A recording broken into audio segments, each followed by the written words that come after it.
agradecer você, já que tu que conhece a pessoa. Né? Graças a Deus, igreja.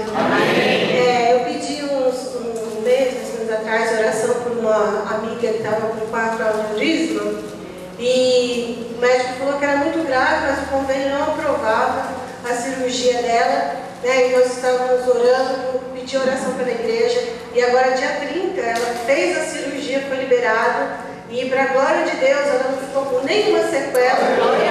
Ela saiu da cirurgia, daqui 2 dias ela já estava conversando, já estava enxergando e hoje ela já ia para o quarto.